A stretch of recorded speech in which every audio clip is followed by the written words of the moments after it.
Boa tarde, pessoal. Tudo bem? Hoje eu vou falar um pouco para vocês aqui de um caso de aplicação prática da inteligência artificial no processo de simplificação do acesso a serviços digitais no Estado. Tá? É um case bem bacana, em que a gente pode perceber o impacto imediato do uso da inteligência artificial, simplificando toda essa jornada do cidadão. Quem sou eu? Eu me chamo Alaor, eu sou maker por hobby, né? Gestor governamental de TI do Estado de Goiás há 15 anos já, né?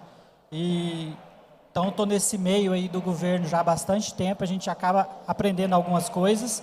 Hoje eu estou como gerente de inovação da Secretaria de Desenvolvimento e Inovação e coordeno o Laboratório de Inovação Goiás, né? O laboratório em si é uma ideia, um conceito que a gente trouxe para dentro do Estado, através da Secretaria de Desenvolvimento e Inovação, onde o nosso propósito é instigar as TIs setoriais, instigar a TI de todo o Estado de Goiás a buscar formas inovadoras de gerar valor e entrega para o cidadão, né? O Ligo tem uma pegada de inovação, nós não trabalhamos com invenção, nós deixamos um pouco de lado a eficiência ali, para focar em gerar valor com o uso de tecnologia. A nossa pegada é tecnologia, né? IA, Big Data, ciência de dados, é o que a gente faz lá. Mas quando a gente fala ali de inteligência artificial, esse tema está cada vez mais presente no nosso dia, né? Assim, você vê N formas em que a inteligência artificial tem gerado impacto no nosso dia a dia, né? Por que não usar isso para simplificar a jornada do cidadão? Por que não usar isso para gerar valor e impacto positivo lá na frente, né? Quando a gente pensa em IA, o que está mais presente aí na nossa cabeça, geralmente são os chatbots, né? É uma das primeiras coisas que vem à nossa mente quando a gente fala da aplicação prática de inteligência artificial. E aí a gente tem desde os chatbots mais comuns, aqueles que no WhatsApp, no Telegram, num site que você vai fazer uma compra, tem ali um pré-atendimento. Nem sempre a gente se dá bem com eles, né? A comunicação fica ali meio truncada. Mas é uma aplicação de inteligência artificial. Até os mais sofisticados, a gente tem o Google Assistente, a Siri, a Alexa, né, que são inteligências artificiais bem sofisticadas, que respondem com a naturalidade bem interessante, e outros projetos aí maiores ainda, da OpenAI, GPT-3, que aí a gente já extrapola, já está aí no estado da arte da inteligência artificial. Mas existem inúmeras formas de se usar a inteligência artificial para gerar impacto imediato. E não apenas ficar ali na pesquisa, né, em aplicações teóricas. Então, a inteligência artificial já está presente. Mas não é só no chatbot. Existem outras formas de aplicar inteligência artificial, né? E só de falar de inteligência artificial existe um mundo, né? Hoje, um landscape básico de inteligência artificial, essa figura traz um pouquinho para a gente, desde a parte clássica, com aprendizagem supervisionada e não supervisionada, até a parte de redes neurais e deep learning, né, que está mais aí na moda agora, no hype, mas é um mundo gigante. Hoje a gente vai falar um pouquinho ali de aprendizagem clássica, supervisionada, que é o que a gente tem gerado resultado, né? Aquela ideia de manter as coisas simples, né? Se eu resolvo com aprendizagem clássica, para que eu vou fazer deep learning, né? Então não há necessidade, né? Mas a vida de quem trabalha com inteligência artificial não é só gerar modelo. Gerar modelo é a parte mais legal da história. Mas existe um longo caminho até chegar lá, né? Em geral, a gente investe mais tempo na parte de entendimento do negócio, entendimento dos dados e preparação dos dados. Por que investir? E a gente não pode usar a palavra gastar tempo. Porque se eu jogo no meu modelo dados ruins, ele vai cuspir coisa ruim do outro lado. Não adianta, não existe mágica também, nem tanto. A inteligência artificial às vezes é uma caixinha preta, né? Você coloca de cá, sai de lá. Mas se você entra com dados ruins, você vai ter resultado ruim do outro lado. Então, essa primeira parte é onde você vai investir ali 80% do seu tempo. Depois vem a parte legal, que é fazer os modelos, treinar as redes, validar os resultados, mas até lá é preciso ter toda essa jornada. E qual foi o desafio proposto à época em que a gente decidiu usar a inteligência artificial? Eu vou trazer aqui um case para vocês da ouvidoria do Estado de Goiás, de uma forma bem simples. O que é a ouvidoria? A ouvidoria, ela é a voz do cidadão dentro do Estado, né? É a porta de entrada onde o cidadão faz uma manifestação, seja ela um elogio ou uma coisa que ele não gosta, uma crítica, e essa voz dele reverbera dentro dos órgãos e o cidadão tem uma resposta. Existe todo um regramento jurídico para dar uma resposta para o cidadão.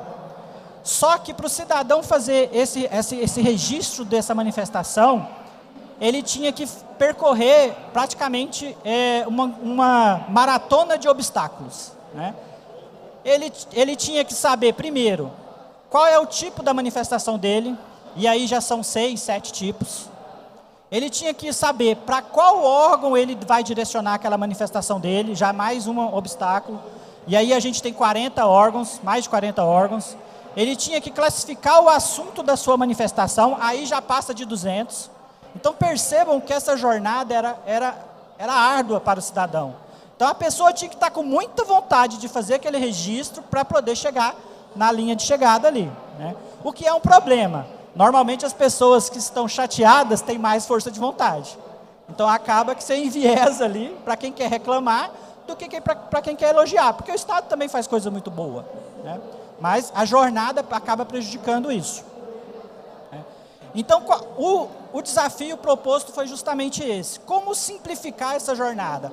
Como simplificar essa entrega de serviço do cidadão? E aí uma parceria muito grande entre a Secretaria de Desenvolvimento, a Controladoria Geral do Estado, que é guardiã da ouvidoria, esse desafio chegou até o Ligo e nós resolvemos encará-lo. E a proposta nossa foi justamente para resgatar o cidadão, né, e simplificar essa jornada nele nesse ponto. Lógico que a gente pode generalizar o que a gente fez para outros serviços, tá? Mas como fazer isso quando a gente tem sistemas legados, quando a gente tem sistemas que necessitam de certas entradas, né?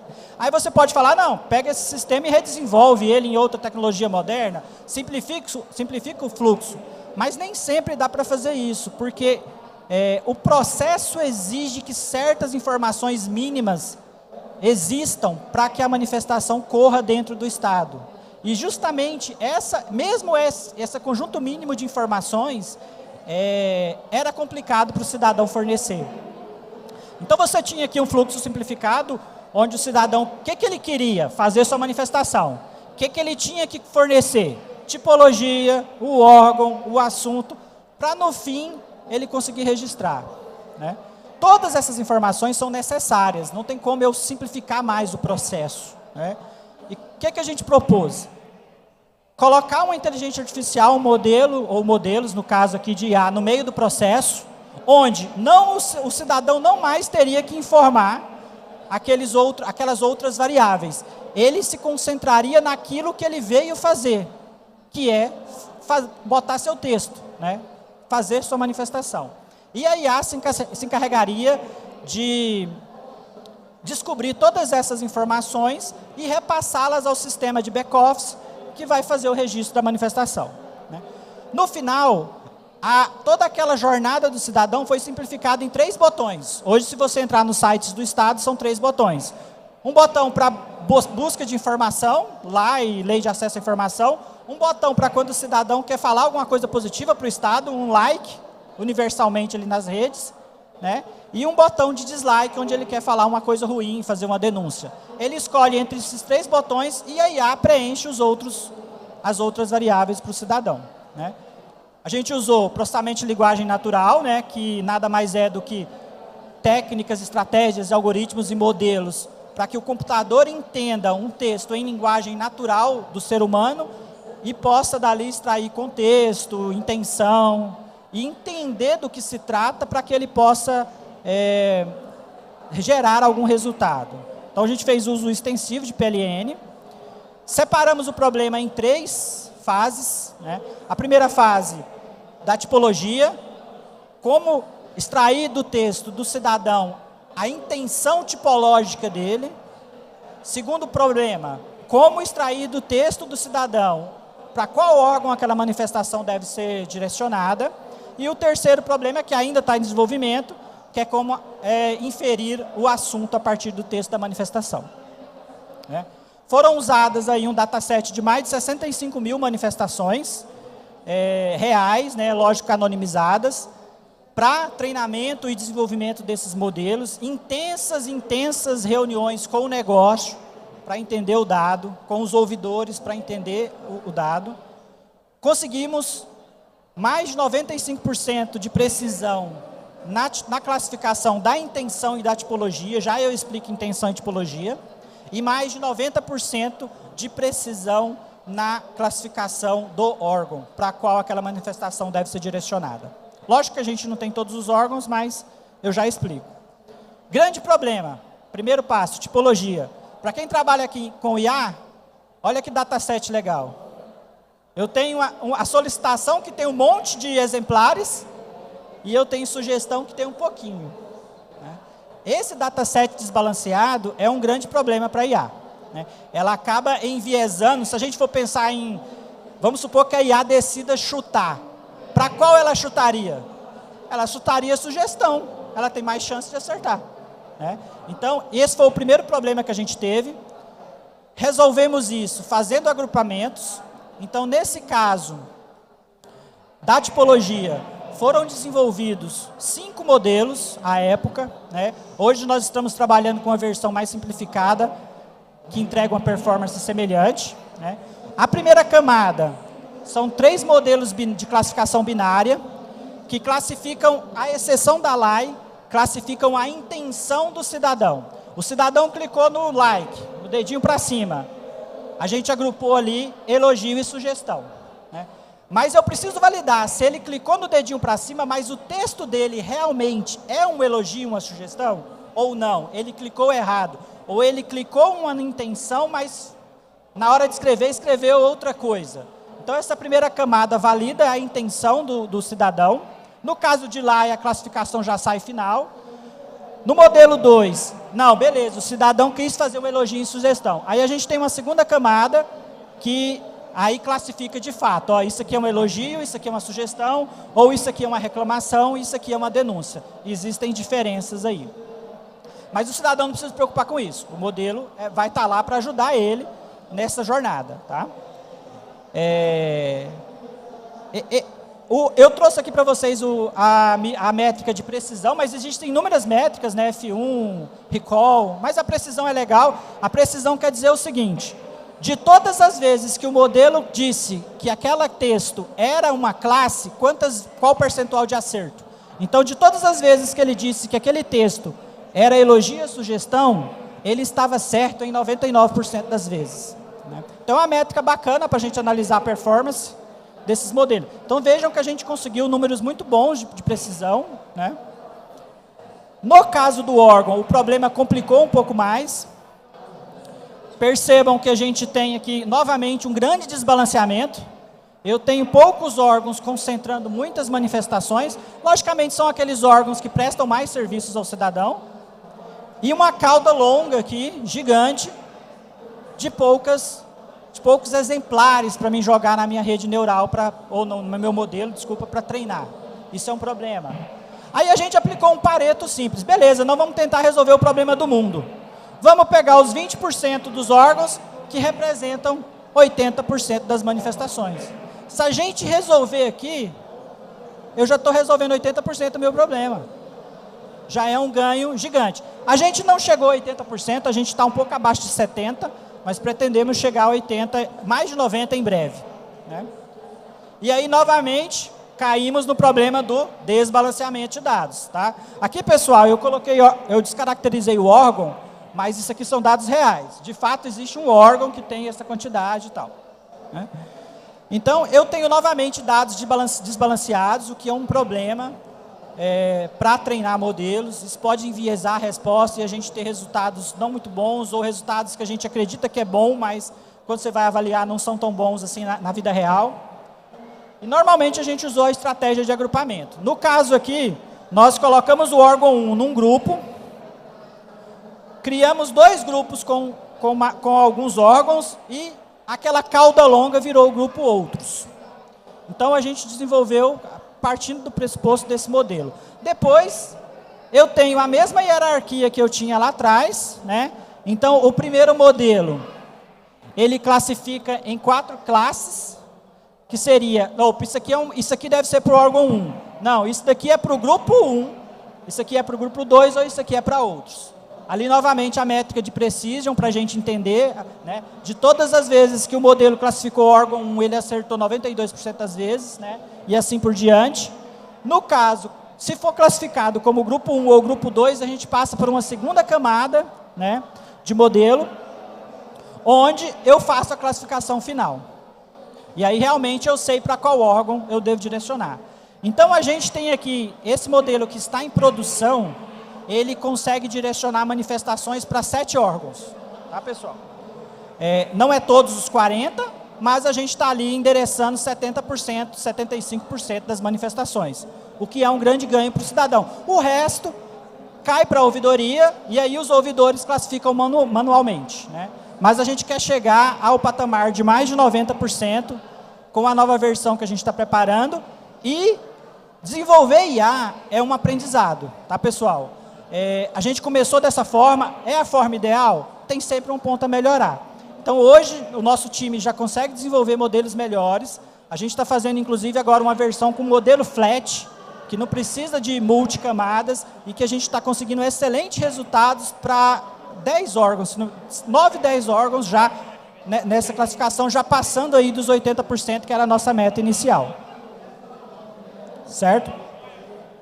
E aí, para isso, a gente usa um conjunto de tecnologias, né? Nossa linguagem principal lá no laboratório do time, a gente usa Python, né? Frameworks de inteligência artificial. Normalmente, quando eu estou desenvolvendo um modelo, eu não vou olhar, não, eu quero esse modelo, eu quero um XGBoost, ou eu quero um SVN, né?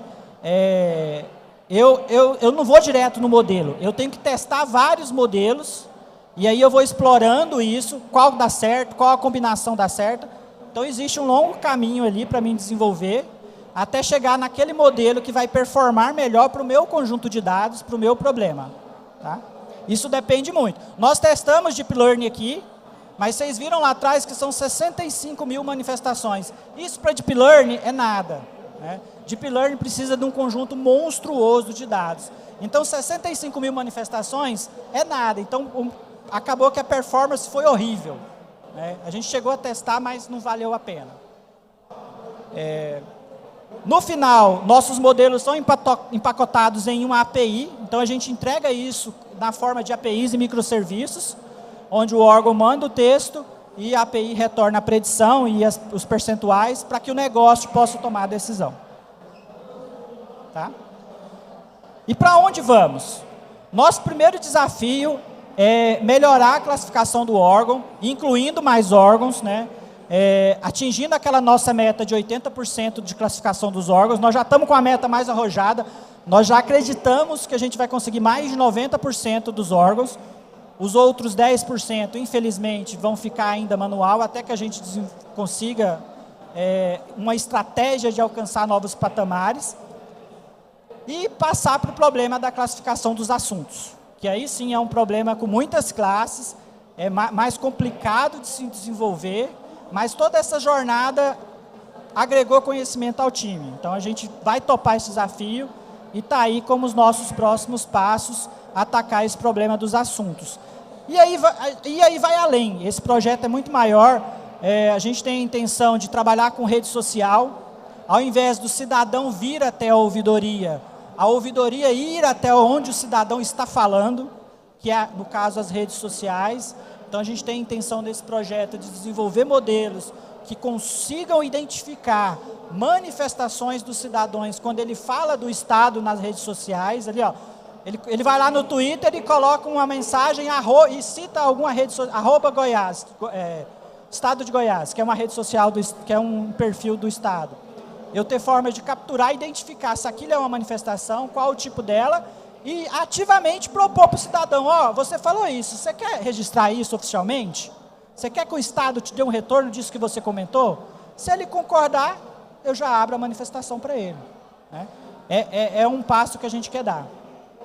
Já caminhando aí para o final, eu deixo aí uma frase para vocês pensarem, eu sou apaixonado por inovação, então essa frase é muito legal, para quem não conhece, o Joseph Schumpeter, o pai da inovação, ele falou isso há mais de 100 anos, e ele é considerado o pai da inovação, né? Então fica aí para reflexão, não se chega ao novo por sucessivos incrementos do velho, né?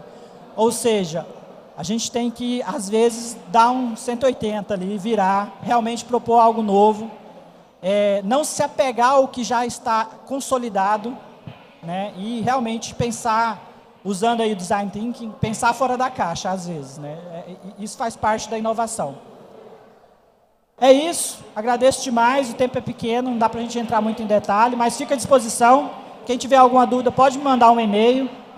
Nos siga aí o Ligo na rede social, a gente tem evento todo mês, com uma palestra interessante, com temas de inovação. E meu Instagram também está ali, quem quiser mandar um direct, perguntar alguma coisa, estou à disposição. Valeu, pessoal.